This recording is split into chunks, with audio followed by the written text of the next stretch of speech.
called The Rust Falls from My Bucket and Spade. A beach in my memory, not the Isle of Wight in the 1960s, where my childhood holidays had begun, but later, 2 decades later, a long white beach in Plakias, Crete in 1981. David and Lisa sitting in the doorway of David's tent. I met them yesterday. He's a handsome Canadian, a few years older than me. She's about my age, sleek and golden, and German accent. The grape seller has just been by, refusing to bargain, though we have to try. A perfect afternoon, edging towards its conclusion, squinting into the westering sun, glory-bound, soon to submerge behind the evening mountain, dazzling my enraptured gaze. And when it disappears, you make a popping sound, and we dissolve into laughter, the warmth between us in my heart forever after.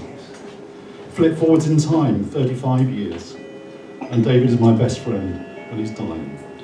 I know because he told me weeks ago, and I've seen him with my own eyes. I held him skin and bone in my arms when I came to Vancouver to say my goodbyes. We've known love since day one, so we could even laugh at the truth of your coming death, as we always laughed, as if laughter was our version of breath. Even at the last moment we joked before I walked away, drove away, eyes filling so fast I had to park out of sight down the road and let the tears flow, and then I flew home, not long before your light turned up. And soon you weren't there or here or anywhere, and I still don't like it, not one little bit.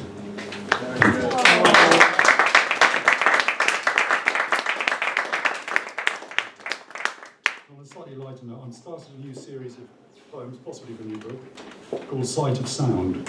I go to a lot of music gigs, free improvisation gigs, and while I'm listening, I often get inspired to write things down, just impressions fleeting by as the music hits you. So a couple of verses here.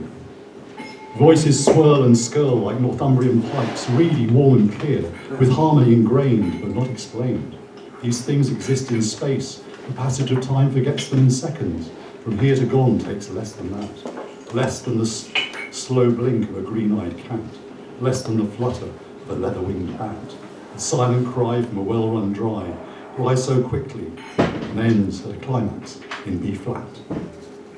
Consider this, a languid horn of less, not plenty, the sigh of a violin, mosquito thin and airborne, a voice sustained, possibly trained to shatter window panes.